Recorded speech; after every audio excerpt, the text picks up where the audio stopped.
Welcome to Big Brother Basics, where we break down the basics of Big Brother 16. I'm Jacob Harple, and joining with me, as always, the one, the only, he'll eat a pickle just to go on a date with you, Erine Nunley. How you doing tonight, Erine? I'm good. I'm great. Pickle-free, and thank you for having me as usual. Thank you. Do you like pickles? No, not really. Yeah, me either. So it was tough. Yeah, well, thank you. Concerned. Thank you for your sacrifices. Also with us, he did not fly here to play anyone else's game but his own, and his name is Keith Guerrero. How are you doing, Keith? I'm doing good. Thanks for asking. And I don't want to win $5,000 because it's just a little too risky for me. You're in for the big money, right? I didn't fly out here to Los Angeles, and I do apologize, America. It was just too risky, but I'm here to make it to the end, and people would automatically know because I am humble and honest. For week 5, Amber is out the door. Another unanimous vote. Another recruit out the door. Sorry about you. See you later. What do you guys think of the week overall? I think it's very interesting. Or, even though I'm not really that big of a Frankie fan anymore, he's really good at, he nominated and got Amber evicted, and the person she puts the blame on is Caleb. How do you do that? How do you manipulate somebody to where you put them up, you get them evicted, and they're like, I'm not even mad at you, I'm mad at her! How is that possible? Yeah. I think that Amber was way more of a hot mess than I had anticipated, especially listening to her exit interview with the fabulous, young Julie Chen. But holy moly. I think Amber's eviction was good for Frankie's game. I think maybe ever since the whole Team America's task where they had to nominate a strong competitor and put Amber up, that kind of get the gears going of maybe wanting an Amber eviction for them. So yeah, I guess it was just coming. It's a little sad because Amber was a strong competitor, so I'll miss that part that she brought to the table, but it'll also be good. Strong game player. Not a strong game player by any means. Yeah, it's bummed to see Amber go, but overall, I'm pretty happy. First of all, it's someone that I don't think really had a good grasp of what was going on out the door. I'm really tired of the whole Caleb Amber thing, and now that she's gone, CBS can't necessarily, beat that dead horse anymore. We're gonna get a little bit of it, though. Yeah, I mean, maybe we'll probably get a Amber funeral from Caleb. Yeah. But I'm interested to see what happens with Caleb, if, anything's going to change or if he's just, going to be a hot mess. So, overall, I think it was a pretty decent week. It's just another, we're due for a power shift, I think, because it's getting a little stale. We've had the same core group calling the shots for the last 3 weeks, and yeah, everyone that they've kind of set their targets on, they've been able to get out the door. So overall, it was an average week for me. We had Frankie DR at the beginning of the Veto episode about how he felt like he might be pressured to put up Zach, and if that's what the whole house wanted to do, then that's what he would have to do. Do we think that this is just kind of CBS blowing smoke up our ass? Correct. I don't think I was kind of frustrated because, I was like, don't waste our time. Don't try and feed me some segment about Zach leaving. Do you guys think Zach was in any real danger from Frankie this week? Personally, I don't think so. However, I do think if, in all reality, everybody literally did want Zach to go that week, that Frankie would have done it. I really believe that Frankie would do, because that's the type of game that he's playing to please everybody. But I don't think that everybody wanted him gone. Yeah, he went down in people's stock or whatever, but he wasn't really in danger of anything. Especially with people like Derek and Cody, they're not going to want to get rid of Zach now. And if that's the people that are in Frankie's ear or talking to Frankie, then Frankie's not going to do it. If Jocasta and Donnie and Nicole tell him that they want Zach out, Frankie's not going to do that. It would be ridiculous. there's no reason. There's no reason to sacrifice an ally like that to people who are just going to come after you. So we had Victoria crying, which was, a big twist to the season. And we saw a little frustration from Jocasta. What do you guys think about that conversation? Do you think Victoria had a right to be upset with Jocasta? I mean, she hasn't really proven herself that much in challenges, and Victoria did win a veto last week. That's what's wrong with people in Big Brother right here. Is that you think because you won something that makes you better than somebody else. Both of you have terrible gameplay. Let's just put that there. Jocasta, I mean, unless we got some real good manipulation from, the producers, Jocasta was the one that wanted to do the cakes in Styrofoam Heart, how you probably should have done the competition. And Victoria told her, no, we don't have time for that. I don't have time to do this correctly. I gotta just try to get up here on my heels and my white dress. And you failed because of it. And then she thinks because she won a competition, which was thrown to her, she's better than Jocasta. Therefore, Jocasta's the reason why that she's still in the black, and Jocasta is just a terrible competitor. And, next week, when she gets nominated, she's going to say, I just want to prove that I'm a really good competitor, and y'all should keep me here. Jocasta's a weak competitor, so you should take her and put her in the jury. Gosh, the season of people. Yeah. I do agree, and I know that both of them are irrelevant, but I kind of wonder, because, we can only have one, because Victoria and Jocasta both fill that role of, lowest man on the totem pole. Who do we think will last longer in the house? That's funny you said. I was going to ask that question. I will put Victoria above Jocasta. You know what? I changed my mind already, and I've just not thought about it, because Jocasta and Donnie are so linked. As long as Donnie's in the house, they'll go after Jocasta before they go after Victoria.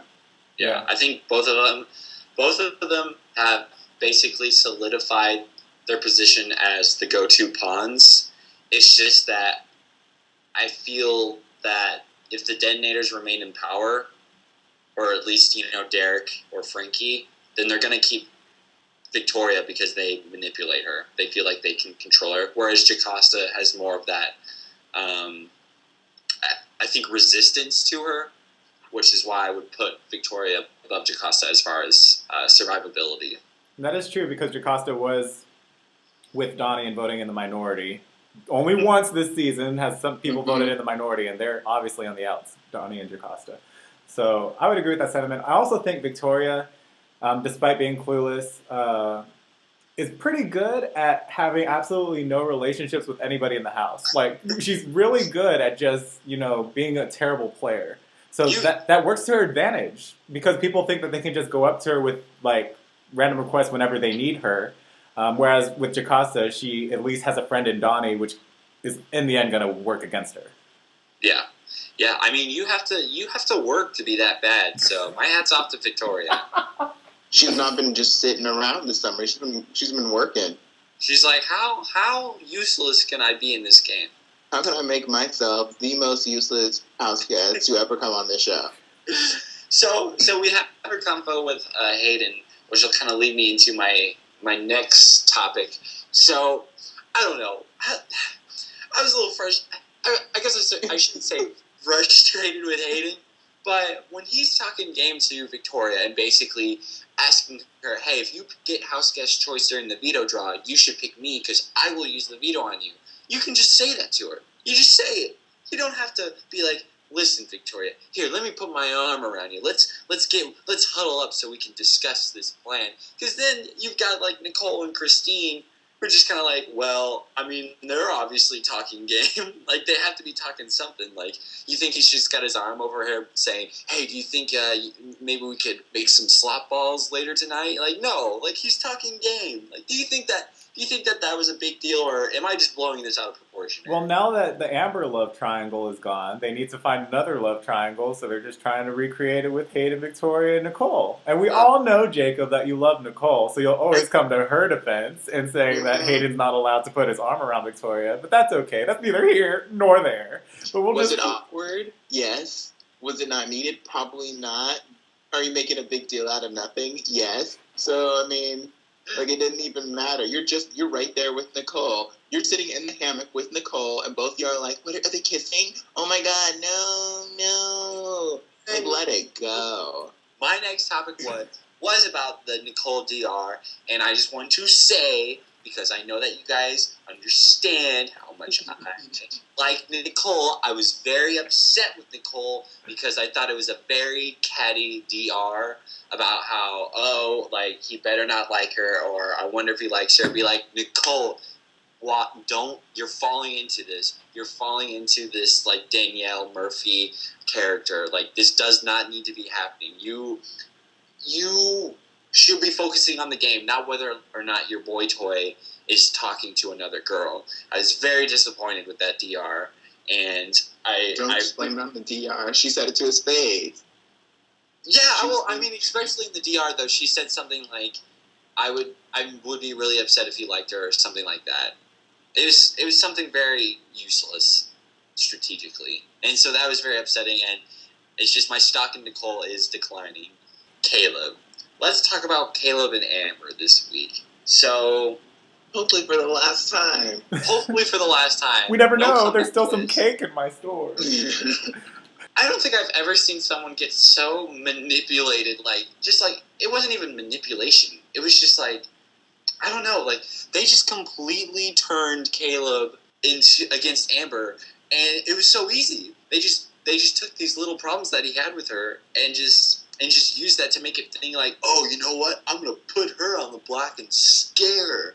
What do we think about Caleb and what his overall role was in the plan to get rid of Amber? I mean, we saw this like week 1, how easy it is to manipulate Caleb from Derek. Like, Derek was like, all right, Caleb, we're gonna put your damsel in distress on the block, and you can volunteer to, be nominated right next to her. So he did that. Now we're saying, you know what, Caleb? Amber's saying this about you. She's talking about your daughter and your mama, and so you should start going after her. And he does. Caleb, I think, is just so entertaining to see how easy it is to manipulate him, but also how the whole house in general just kind of eggs him on into this like manipulation, into this false sense of power type of role. Because Caleb's eating it up and thinking that he's actually like running the house with all of these like decisions that other people are like shoving into his face. So I can't wait for him to get evicted and to realize this dunce cap that he's been wearing this whole time of like how he never had any power. I can't wait for a lot of people to watch the episodes and be like, "Woo, I was not in this game. Like, I don't know where I was, but I wasn't playing." Number one, I'm looking at you, Amber. But, it just doesn't click to me how someone can be that clueless as to what's going on. Like, I don't know. I want to say obviously, but apparently it's not obvious that these things happen and they egg him on, and he thinks it doesn't even seem like a normal person would think that they were that they weren't being manipulated. Like, it would seem like, oh, we're just going to put her on the block. That's such a good idea. Like, how can you scare somebody by putting them on the block and then think that they're going to come off? Like, how does that work? And then on top of that, Frankie, thought process to that. Like the whole egging on process, like Frankie's like, man, I can't believe you convinced me to nominate Amber or Caleb. And Caleb's just like, I know, I feel so bad. And he looks off into the distance with tears welling in his eyes. And I'm like, Caleb, you moron, you idiot. What's wrong with you? Stop! It makes no sense. It's like, if you just sit down and you're like, okay, Frankie's not a stupid competitor. He wouldn't make a decision based off of one conversation with somebody. Like, he just wouldn't do that. So, I mean, if you were to think, and I know you have lots of time to think because there's nothing else to do in that house, if you were just to think about the actions that transpired, like, you could come up with 1 + 1 and know that Frankie had this plan. Like, I don't know. I will never view Showmance as the same after watching this season. Like, it's completely tainted in my book with how awful. Like, this is Big Brother, not The Bachelor. Like, are you on the right show? Like, do you understand that this is a last man standing competition, not a trying to hook up over the summer type of competition? Just, it blows my mind, the type of gameplay that happened this summer, and it's still happening. Who do we think is the most easily manipulated of the two, Caleb or Zach? Well, Zach was manipulated on one stance because he likes confrontation, and those are the two America's tasks for the week. Caleb is just manipulated everywhere, so I would say Caleb is more easy to be manipulated than Zach. Because Zach at least has agency so that whenever he comes up with a competition, it's his own idiotic plan, whereas Caleb is being fed other people's plans and carrying them out. So I would give the coin to Caleb there. I too.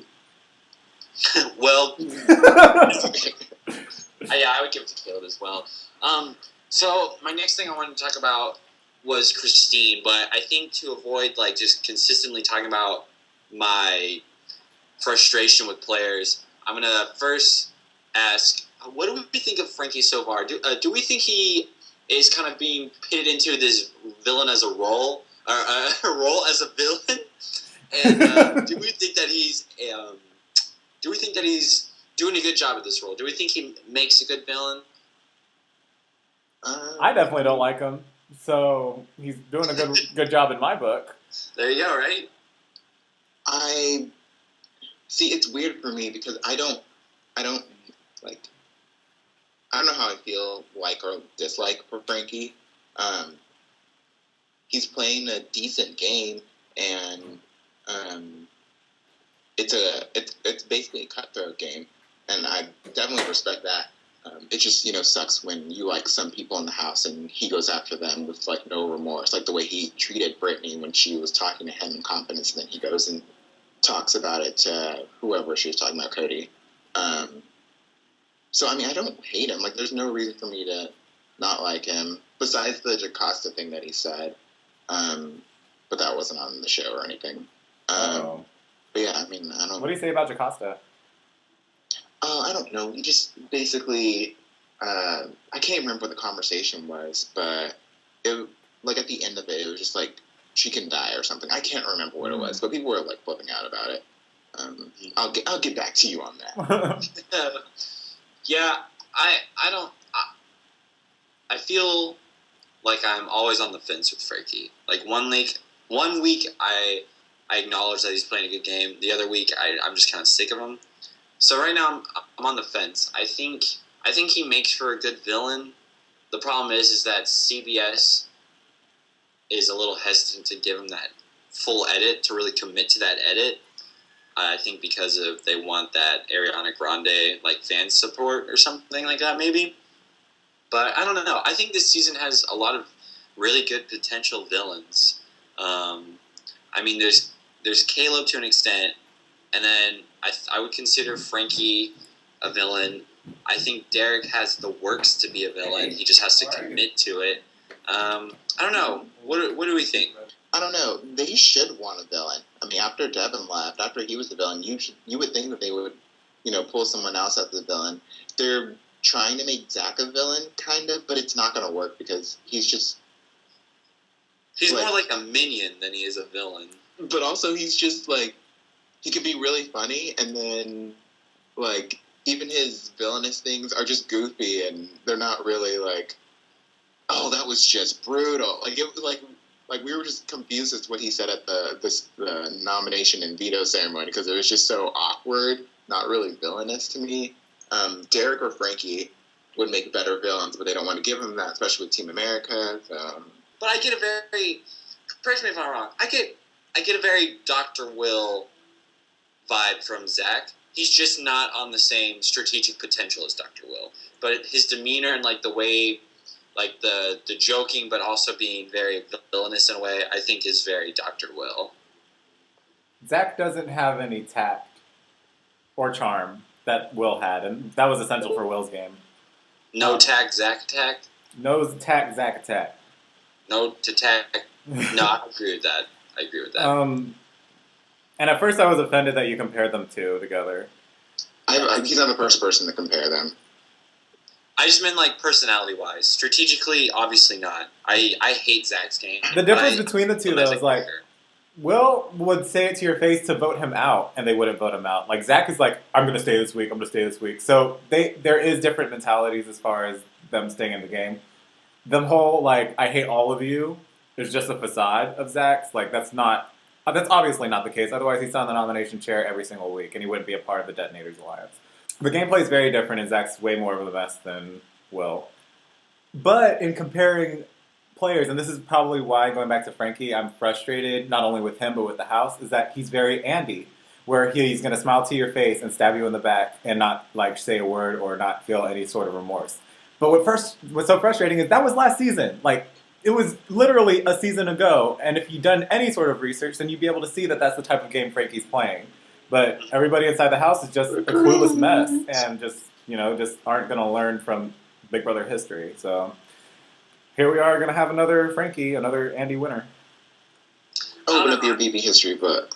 We'll see. I think Frankie has the potential to win. It's just, I don't know. Things could go bad for Frankie, I think. It's just going to depend on what happens when this twist ends. Which I would like to speculate. I think this week is going to be the last week of the twist. We know that there's a double eviction next week. If they do it like last season, they did the first vote off. It was the end of MVP, and they did the second vote off just as a regular round. And then both people that left that night were the first two members of the jury. Hmm. So this could be the last time we talk about Battle of the Block. Or I guess Sunday will be. You know what? Never mind. Okay. But It's embarrassing for you. It's embarrassing. You know what I mean. So can we talk about? Let's talk about the veto competition. Just because the two people that were ahead were Hayden and Christine, but do we think that they needed to win veto at all? Hayden, no.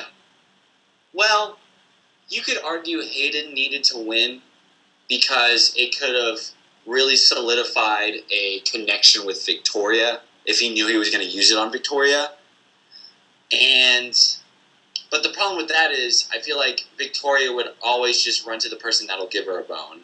What do you think? Do you think Hayden needed to win that veto?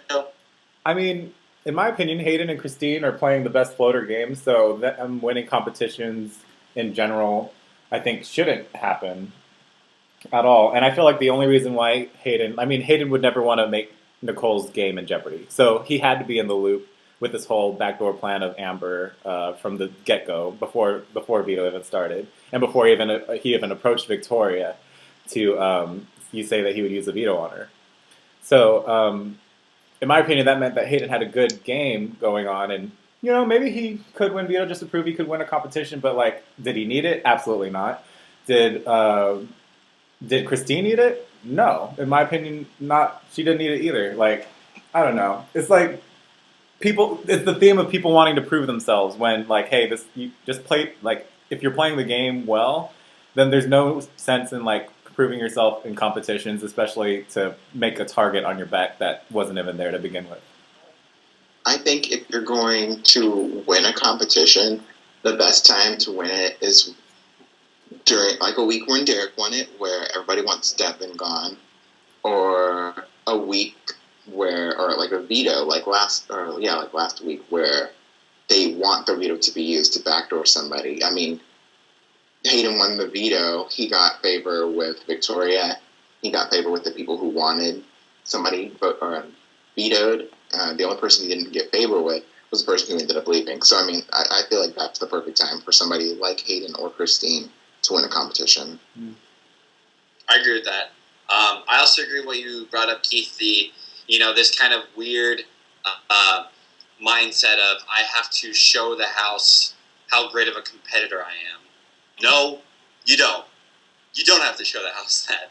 It's unnecessary. Like, why? And it's not just how great of a competitor you are. It's, how much I want to be in this game, or, how much I want to be here. It's like, that doesn't matter. Usually, it works against you to show people, especially if you're in a position like Brittany was, or even Amber. The more reasons you try to present yourself for why they should keep you, like in a sense of, I'm a good competitor, I deserve to be here, the more likely you're going to be walking out the door. Yeah, I mean, that was evident in every single eviction, except for Pow Pow, because one of the Detonators Alliance members were on the block next to her. But every eviction up until that point, the person literally said, I'm a strong competitor, and boom, unanimous eviction. I mean, look at Joey, she was going after Pow Pow. Devin was saying, I'm a physical and mental beast, even though he's a lone wolf, clueless, but he went out the door. And then Brittany and Amber were both sitting next to, these people that are just awful at competition, so of course they're going to get voted out. So I don't know why these people still feel the need to say, I need to prove myself. I need to win veto and veto somebody when you could just sit there and seem like you're a weak person so you could stay longer in the game. Like, sure, this is great. You have a sense of power and you have a competition win under your belt. But the game is far from over, and you need to, put stock into people, keeping you around. And if you win too many competitions as a floater, that'll give them reasons to vote you out as opposed to stay. I also will say during the veto, I was very happy with Jocasta that she took the slot for a week to keep competing. Good for her. That was really cool to see, because I was interested to see if anyone would do it, and it was nice to see Jocasta really, try and go all out to try and save herself. It was good for Jocasta. Yeah, I agree, but it also showed me that she's clueless, because there's no way she's gonna win. Yeah, that's true. It's the thought that counts, all right? Yeah, it's just the same. She's in the same group with Brittany, hitting 2,400 goals in. You're still gonna get evicted. Sit down. Not that. Just trying Jocasta.